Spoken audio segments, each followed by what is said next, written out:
Hello, welcome back to the workshop. It's fantastic to have you here on part 3 of making the Damascus steel straight razor. On yesterday's episode, you saw me grind this, heat treat it, finish it, and put it inside the acid, and after a little teasing, I did in fact show you the pattern. It looks unbelievable. Today, the first thing that I'm gonna do is I'm gonna take this and I'm gonna start polishing it with a 2000 grit sandpaper, putting the final finish on the steel before we start working on the scales. So I'm going to tear off a strip of this 2000 grit, and I'm going to try and be cognizant of the way that the sanding lines went on this piece. I remember that here on the blade, I ground it this way, so all my sanding is going to have to be done like this, and then here on the tang, it is all longitudinally sanded.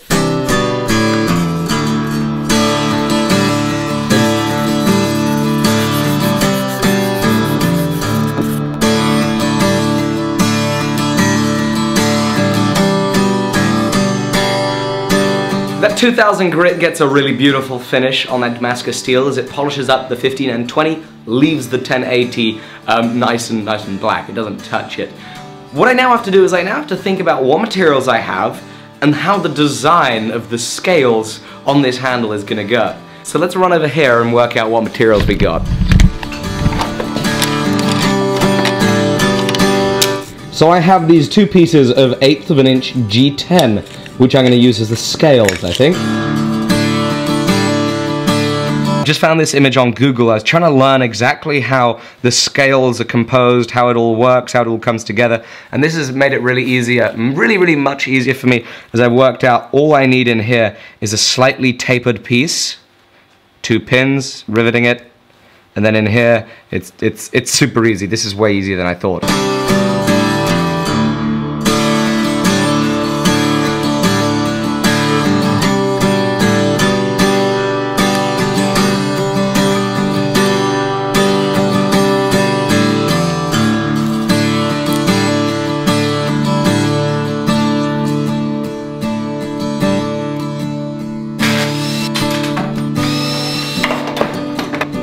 So I've got the G10 rough profiled on the bandsaw.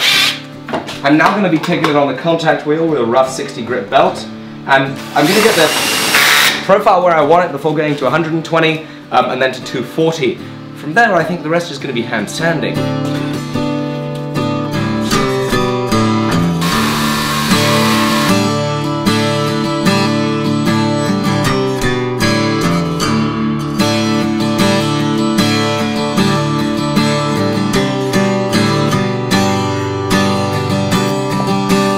I'm really excited with how the shape of these scales are turning out. This is very exciting. What I'm going to do now is I'm going to work out where that hole is. I'm going to lay this on top, and I'm going to see where it crosses over, get a vague idea of where the hole needs to be to make it all work.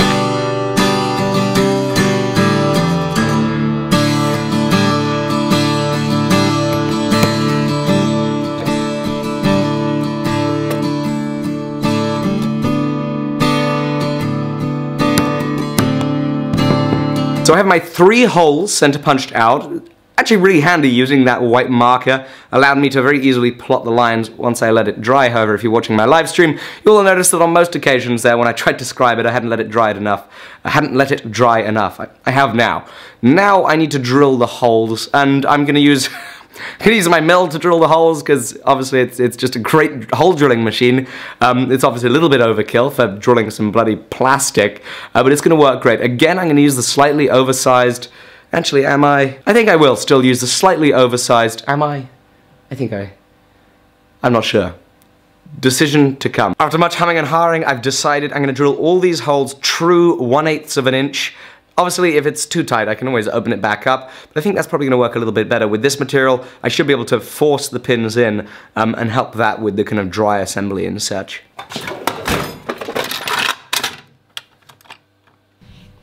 You know when I said I was just going to drill a true size 1/8 inch hole? It's missing. I guess it's back to having the 3000th plus size drill bit.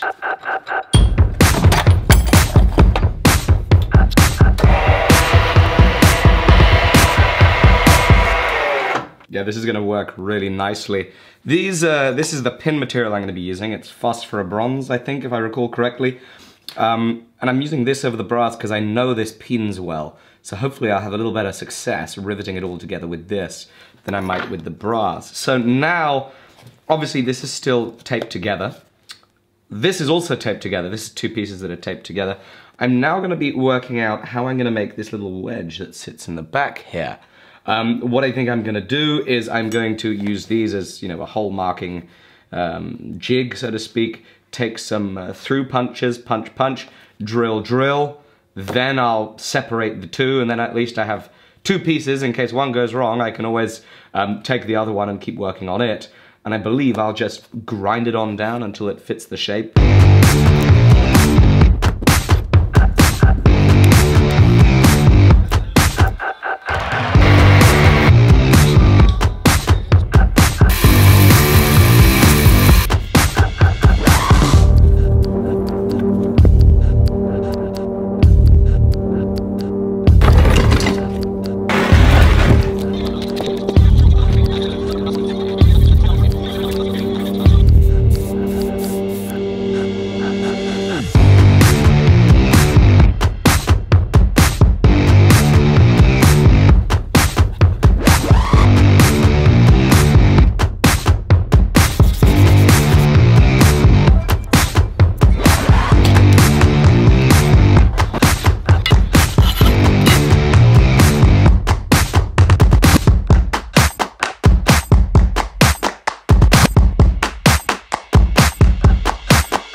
Okay, so that was an abysmal failure trying to glue that up. It didn't go to plan by any stretch of the imagination. These holes were all kind of just slightly offline. I guess I must have just slipped ever so slightly when I was going onto the drill or whatever.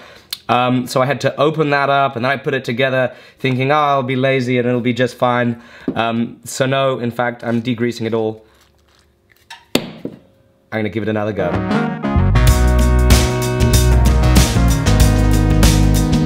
Okay, so this time I feel the glue up went way better. I actually ended up cutting some new pins that are slightly longer, so when I pin them, they'll be a little better, a little more grip to it. I've got it clamped up here with two pieces of wood. This way I can actually kind of apply pressure directly to the G10. So while that is gluing, and before I pin those over, I figure I might as well go ahead and take the razor and start sharpening it now. It'll probably be a little easier without the handle. I've got some decent work to do. The etch went through the nail polish I put on the blade, so I've got some decent material removal to do. I have some Shapton stones. I'm going to start with 1000 grit, go up from there, and see if we can get this thing pretty sharp.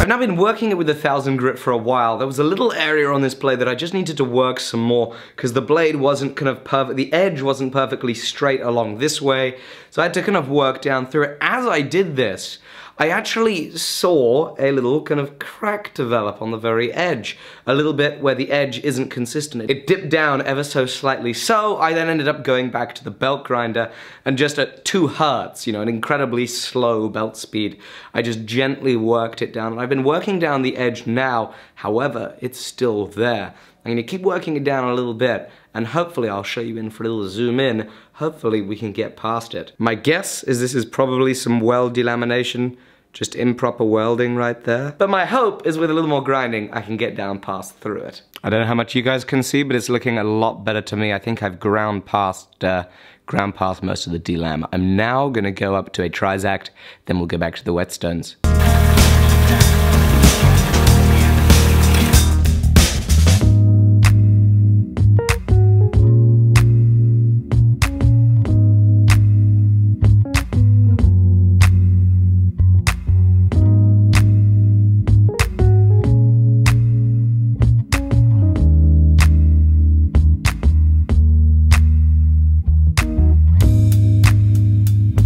So not that I necessarily have a lot of arm hair, but I want to see if it'll at least pop the little that I have off. So let's give it.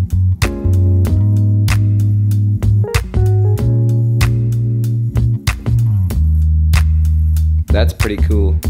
I don't know if I'm gonna class it as a razor yet. I'm gonna see how the buffing does. It didn't, I don't know, it didn't feel like it was pulling, but you know, if I look at my arm, there's still a little hair left on it, so it might not be exactly as sharp as it could be.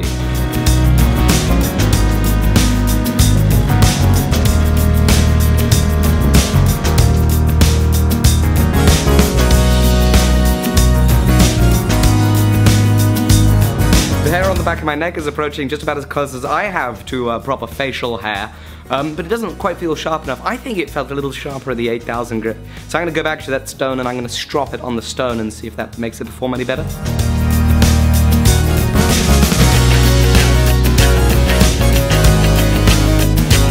I definitely don't think it's as sharp as a straight razor should be, so kind of following on for the advice of what people are often using on the straight razors, you know, much higher than the 8000 grit, I'll get another stone and I'll, you know, finish it off at another time. So I'll make another video in the future where I sharpen this up all the way, and I think we'll get somebody to try and test this. We'll find somebody with a beard that needs some testing. Right now, however, I'm going to take the handle, it'll finish kind of drying up pretty well, and we're going to install and rivet over the pins.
Thank you so much for watching this video. I really hope you enjoyed. I've had massive amounts of fun making this straight razor. It's been an incredible learning experience. I've taken my time. I've had an absolute blast. I've learned a ton. Thank you for following me on this journey. If you just joined here for part 3 and you want to see part 1, I'll leave a link to that below, as well as a square to part 1 and part 2 here. If you're new to the channel, check out these videos, enjoy them, then hit subscribe. If you're already a subscriber, please leave a like, leave a comment below, and share this video with your friends. It's been a pleasure as always. I'll see you soon. Bye-bye.